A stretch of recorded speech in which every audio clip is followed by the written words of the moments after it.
ஓம் ஸ்ரீ குருப்யோ நமக. ஆன்மீகம் பிளஸ் நேயர்கள் அனைவருக்கும் ஜோதிட குருஜியின் இனிய வணக்கங்கள், வாழ்த்துக்கள், ஆசீர்வாதங்கள்.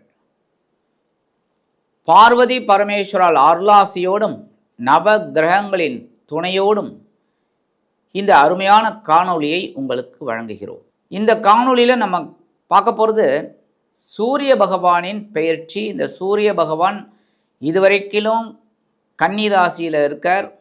இப்போ துலாம் ராசிக்கு வரப்போகிறார், நீச்சம் அடைய போகிறார். இந்த துலாம் ராசியில் இந்த பித்ருக்காரகன் சூரிய பகவான் 18/10/2025 முதல் 16/11/2025 நீச்சம் அடைந்து துலாம் ராசியில் சஞ்சாரம் பண்ணுறார். ஆக்சுவலாக பார்த்திங்கன்னா இந்த நீச்சம் உச்சம் இதெல்லாம் பார்த்திங்கன்னா சூரிய பகவானுக்கு கிடையவே கிடையாது.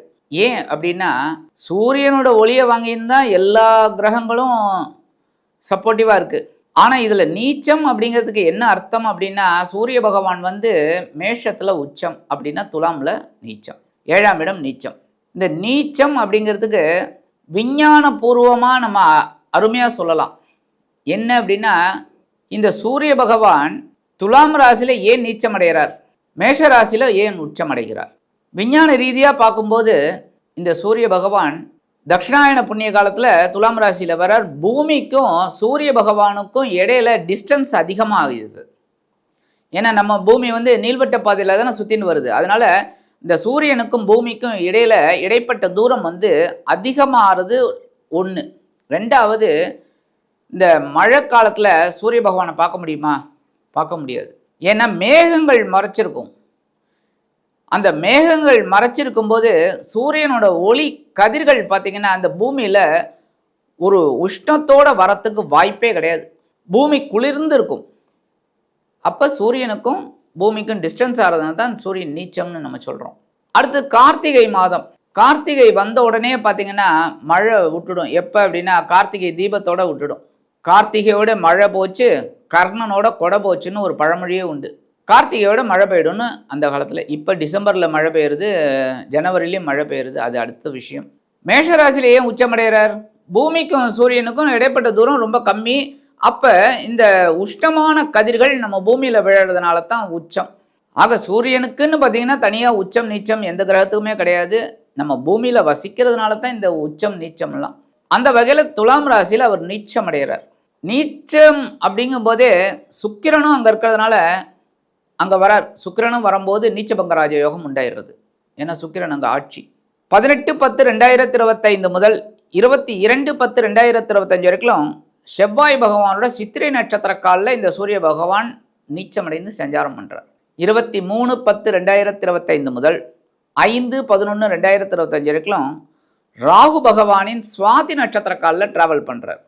6/11/2025 முதல் 16/11/2025 வரைக்கும் குரு பகவானின் விசாக நட்சத்திர காலில் டிராவல் பண்ணுறார். இந்த 3 நட்சத்திரங்கள் அடங்கியது தான் துலாம் ராசி. இந்த துலாம் ராசியில் தான் நீச்சம் அடைந்து சஞ்சாரம் பண்ணிட்டு இருக்கார். சஞ்சாரம் பண்ணிட்டு இருக்கிற குரு பகவான், சஞ்சாரம் பண்ணிட்டு இருக்கிற சூரிய பகவான் எந்தெந்த ராசிகளுக்கு என்னென்ன மாதிரியான பலாபலன்களை கொடுக்க போகிறார் அப்படிங்கிறத நம்ம பார்க்க போகிறோம். இந்த பதிவுக்கு போகிறதுக்கு முன்னாடி சப்ஸ்கிரைப் பண்ண அனைத்து இனிய நெஞ்சங்களுக்கும் எங்களது நன்றிகள். அதே சமயம் நிறைய பேர் எங்களுக்கு பேராதரவு கொடுக்குறீங்க, அதுவும் ரொம்ப சந்தோஷமாக இருக்குது. நிறைய பேர் பாருங்கள், லைக் பண்ணுங்கள், ஷேர் பண்ணுங்கள், கமெண்ட் பண்ணுங்கள். ஓம் ஆதித்யாய வித்மகே திவாகராய தீமகி தன்னோ சூரிய பிரச்சோதயாத். இப்போ இந்த பதிவுக்கு போகலாமா? அன்பான ரிஷபராசி நேர்களே, இந்த அருமையான காணொளியில் நம்ம என்ன பார்க்க போகிறோம் அப்படின்னா சூரிய பகவானின் பெயர்ச்சி. சூரிய பகவான் மாதத்துக்கு ஒரு முறை ஒவ்வொரு ராசியிலையும் அப்படியே சஞ்சாரம் பண்ணிட்டு இருப்பார். இந்த சூரிய பகவான் உங்களுக்கு யாருன்னு பார்த்தீங்கன்னா சுகாதிபதி. சுகங்களை அனுபவிக்கணுன்னாலே கண்டிப்பாக நீங்கள் சூரிய வழிபாடு பண்ணியே ஆகணும், தினந்தோறும் பண்ணணும். ஏன்னா எல்லாருக்குமே சுகம் தேவைப்படும். ஏதாவது ஒரு வகையில் சுகம் அப்படின்னா விருப்பம், நம்மளோட விருப்பங்கள் பூர்த்தி ஆகணும் அப்படின்னா சுகாதிபதியோட அனுகிரகம் நமக்கு இருக்கணும். அப்போ இந்த சுகாதிபதி சூரிய பகவான் இது வரைக்கும் எங்கே தானே பஞ்சமஸ்தானம். குழந்தைகள் மூலமாக கொஞ்சம் குழப்பங்கள் இருந்தாலும் சில நேரங்களில் ஒரு சந்தோஷம், ஆன்மீக பயணங்கள் இதெல்லாம் உங்களுக்கு கிடச்சிது. உத்தியோகத்தில் ஒரு மாற்றங்கள், தொழில் வியாபாரத்தில் ஒரு மாற்றங்கள் இதெல்லாம் கிடச்சிது. சில நேரம் சில பிரச்சனைகள்லாம் இருந்தது, அதெல்லாம் சமாளித்து அப்படியே வந்துட்டுருக்கீங்க. அந்த வகையில் இந்த பஞ்சமஸ்தானத்தை விட்டு விலகிய சூரிய பகவான் இப்பொழுது எங்கே வராருன்னு பார்த்தீங்கன்னா உங்களோட பகைருண ரோகஸ்தானம் அப்படிங்கிற 6ஆம் இடத்துக்கு வரார். 6ஆம் இடம் அப்படிங்கும்போதே சூரிய பகவான் வந்து இந்த உபஜயஸ்தானங்கள் 6ல் இருந்தார்னா ரொம்ப விசேஷம். ஆனால் நீச்சம் அடைந்து சஞ்சாரம் பண்ணுறார். நீச்சம் அப்படின்னாலே பலம் இழக்கிறார்னு அர்த்தம். பலமில்லாத ஒரு சூரிய பகவான் அங்கே வரார். அப்போ நம்ம எல்லா விஷயத்துலேயும் கவனமாக இருக்கணும். என்ன முக்கியமாக பகை, ருணம், ரோகம். உத்தியோகத்தில் பகைமை அதிகரிக்கலாம். தொழில் வியாபாரத்தில் கூட்டாளிகள் மூலமாக கூட பகைமை அதிகரிக்கலாம். எடுத்த காரியங்களில் கொஞ்சம் கவனம் எடுத்திங்கன்னா ரொம்ப நல்லது. சில பேருக்கு கடன் சுமை உண்டாகும். சிலருக்கு எதிர்பாராத கடன் சுமை அதிகமாகும். வட்டி கட்டக்கூட முடியாமல் ஒரு பெரிய டென்ஷன்லாம் உங்களுக்கு இருக்கும். அடுத்தபடியாக உடல் ஆரோக்கியம் கவனிக்கப்பட வேண்டும். கண்டிப்பாக உடல் ஆரோக்கியத்தில் ஒரு சிறப்பு அக்கறை எடுத்துக்கிறது நல்லது. ஏன்னா ரோகம்னா வியாதி வரத்துக்கு வாய்ப்பு இருக்குது. வியாதி எப்படி வரும்? நம்ம உடம்பை கவனிச்சிக்கலன்னா வியாதி வரும். அதனால் உடம்பை கவனிச்சுக்கோங்க. இருந்தாலும் சில நேரங்களில் சில நன்மைகள் நீங்கள் எதிர்பார்க்கலாம். அப்படின்னாலும் ஒவ்வொரு விஷயத்துலையும் நீங்கள் தெளிவாக முடிவெடுத்தால் தான் ரொம்ப நல்லது. 18/10/2025 முதல் 25/10/2025 வரைக்கும் 7-12 குடைய அதிபதி செவ்வாய் பகவானின் நட்சத்திர சாரமான சித்திரை நட்சத்திர காலில் வரும்போது வாழ்க்கை துணையோட உடல் ஆரோக்கியத்தில் கவனமாக இருங்க. நண்பர்கள் விஷயத்தில் கவனமாக இருங்க. எதிரிகள் விஷயத்தில் ரொம்ப ரொம்ப ரொம்ப ரொம்ப கவனமாக இருங்க. புரியுதா? அதே மாதிரி எதிர்பாராத ஒரு பயணங்களை நீங்கள் எதிர்பார்க்கலாம். அது நல்ல விஷயமாகவும் இருக்கும், கெட்ட விஷயமாகவும் இருக்கும் பயணங்கள். என்ன அதனால் ரொம்ப அந்த பயணங்கள் மூலமாக உங்களுக்கு சில நன்மைகள் கிடைக்கும்னாலும் சில நேரங்களில் இந்த உடல் அசதி, சோர்வு இதெல்லாம் வரத்துக்கு வாய்ப்பு இருக்குங்கிறதுனால கவனமாக இருக்கிறது ரொம்ப நல்லது. இந்த பயணங்களின் மூலமாக சில பேருக்கு சொத்து சுகம் உண்டாகும், இடமாற்றம் உண்டாகும். திடீர்னு இந்த வீடு வாடகைக்கு இது இல்லை, வேறு வீட்டுக்கு போகலாம் அப்படிங்கிற மாதிரி, இல்லைன்னா வீடை பராமரிக்கணும் அதனால் வேறு வீட்டுக்கு போகலாம் அப்படிங்கிற மாதிரிலாம் சில பேருக்கு அமையும். 23/10/2025 முதல் 5/11/2025 வரைக்கும் ராகுவின் சுவாதி நட்சத்திர காலில் வரார். இந்த நேரத்தில் ரொம்ப கவனமாக இருக்கணும். எந்த விஷயத்தில்? செலவு விஷயத்தில் செலவுகள் அதிகரிக்கக்கூடும். அதுமாதிரி தந்தையாரோட உடல் ஆரோக்கியத்தில் கவனமாக இருக்கணும். தந்தையாருக்கு ஏதாவது ஒன்றுனா டக்குன்னு மருத்துவ செலவுன்னா கரெக்டாக மெயின்டைன் பண்ணுங்க. அடுத்தபடியாக சில பேருக்கு இந்த பொன்பொருள் ஆடை ஆபரண சேர்க்கை உண்டாகும். அப்படின்னாலும் கடன் வாங்காதீங்க. புரியுதா? நம்மக்கிட்ட கிரெடிட் கார்டு இருக்குது வாங்கிடலாம் அப்படின்லாம் நினைக்கக்கூடாது. புரியுதா? அந்த நேரத்தில் நீங்கள் எப்படி முடிவெடுக்கணுமோ இருக்கிற ஒரு பைசாவை வச்சு நீங்கள் முடிவெடுக்கலாம். இல்லைன்னா கடன் வாங்கினா நம்மளால் இதை கரெக்டாக கட்ட முடியும் அப்படிங்கிற ஒரு சுச்சுவேஷன் இருந்ததுன்னா தாராளமாக நீங்கள் மெயின்டைன் பண்ணலாம். சரியா? அந்த மாதிரி யோசித்து முடிவெடுக்கிறது நல்லது. ஏன்னா இந்த ராகு வந்து பிரம்மாண்டத்துக்கு அதிபதி, யோகக்காரகன். அப்படின்னாலும் பிரம்மாண்டம் எப்படின்னா கற்பனை, மாயை. நம்ம அப்படியே ஒரு மாதிரி ஒரு வீடு வாங்கணும் அப்படின்னா கூட நம்ம பிளான் பண்ணுறது ஒரு 50 லட்சத்தில் அப்படின்னாக்கா அது 60 லட்சம் ஆனாலும் சரி, 1 கோடி ஆனாலும் வாங்கணும் அப்படிங்கிற மாதிரி ஒரு தாட்டை இந்த சுவாதி நட்சத்திரத்தில் வரும்போது இந்த சூரிய பகவான் ராகுவோட சாராம்சத்தில் கொடுப்பார்.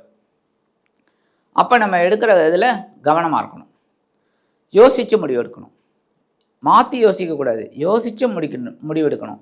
ஏன்னா நாளைக்கு பிரச்சனைன்னு வந்ததுன்னா நீங்கள் தான் அதுக்கு உள்ளே வரீங்க. அப்போ அந்த பிரச்சனையை சால்வ் பண்ண வேண்டியவங்க நீங்கள் தான். அப்படிங்கும்போது பிரச்சனை அதிகமாச்சுன்னா உங்களுக்கு தான் கஷ்டம். அதனால் கவனமாக இருக்கணும். 6/11/2025 முதல் 16/11/2025 வரைக்கும் 8/11 கூடிய அதிபதி குரு பகவானின் விசாகம் நட்சத்திர காலில் இந்த சூரிய பகவான் வரார். இப்போ 8ஆம் இடம் அப்படிங்கும்போது நீங்கள் உடல் ஆரோக்கியத்தில் கவனமாக இருக்கணும். முக்கியமாக இந்த மாதம் ஃபுல்லாகவே நீங்கள் உடல் ஆரோக்கியத்தில் கவனமாக இருக்கிறது தான் நல்லது. அதேமாரி இந்த உத்தியோகத்தில், தொழில் வியாபாரத்துலலாம் சில பிரச்சனைகள் எழக்கூடும்.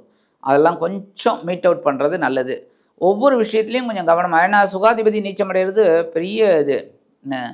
அப்போ நமக்கு அதெல்லாம் நடக்கணும் அப்படின்னா சில விஷயங்களில் நம்ம கவனமாக இருக்கணும். புரியுதா? இப்போ வாழ்க்கை துணைக்கு உடம்பு சரியில்லை அப்படின்னா நீங்கள் ஆரோக்கியமாக இருந்து அவங்களுக்கு பணிவிடை செய்யணும். அப்போ தான் அந்த கரெக்டான ட்ராக் உள்ளே போகும். கரெக்டாக? அதேமாரி தான் இப்போ சூரிய பகவான் சுகாதிபதி நீச்சமடைகிறார் அப்படிங்கும்போது நம்ம அதுக்குண்டான பலத்தை நம்ம எடுத்துட்டு அதுக்கேற்ற மாதிரி வேலை செய்யணும். பொன்பொருள் ஆடை ஆபரண சேர்க்கையெல்லாம் உண்டாகும். அதுக்கு தான் முன்னாடி சொன்னேன், கடன் வாங்காமல் அதை மீட் அவுட் பண்ண முடியுமான்னு பாருங்கள். சரி, பரிகாரமாக என்ன பண்ணினா ரொம்ப விசேஷம்? கண்டிப்பாக பரிகாரம் பண்ணணும். என்ன? தினந்தோறும் நீங்கள் சூரிய வழிபாடு பண்ணணும். ஏற்கனவே முதல்லையே நான் சொன்னேன், நம்ம காணொலியை ஆரம்பிக்கும் போதே அதான் சொன்னேன். தினந்தோறும் ஆத்ம பிரதட்சணம் 2. ஆத்ம பிரதட்சணம் அப்படிங்கிறது உங்களை நீங்களே சுற்றிக்கணும். ஏன்னா சூரியனை போய் சுற்றிட்டு வர முடியுமா? அதனால் நம்ம அப்படி ஒரு 2 சுற்றிக்கிறது ஆத்ம பிரதட்சணம். சூரியனை வழிபாடு பண்ணி சூரிய பகவான் காயத்ரி சொல்லிட்டு வாங்கோ. அற்புதமான பலன்கள் உங்களுக்கு கண்டிப்பாக கிடைக்கும். ஆதித்ய ஹிருதயம் கேளுங்க, அற்புதமான பலன்கள் கண்டிப்பாக கிடைக்கும். ஆக இந்த சின்ன பரிகாரம் நீங்கள் பண்ணினாலே உங்களது சுகாதிபதி சூரிய பகவான் உங்களது பகைருணர் ரோகம் என்கிற 6ஆம் இடத்தில் இருந்தாலும் நீச்சமடைந்தாலும் உங்களுக்கு அதி அற்புதமான பலன்களை கண்டிப்பாக கொடுப்பார் என்று கூறி விடைபெறுகிறேன். நன்றி, வணக்கம். மீண்டும் ஒரு அருமையான பதிவில் நான் உங்களை மனமகிழ்ச்சியோடு சந்திக்கிறேன். வாழ்த்துக்கள். வாழ்க வளமுடன்.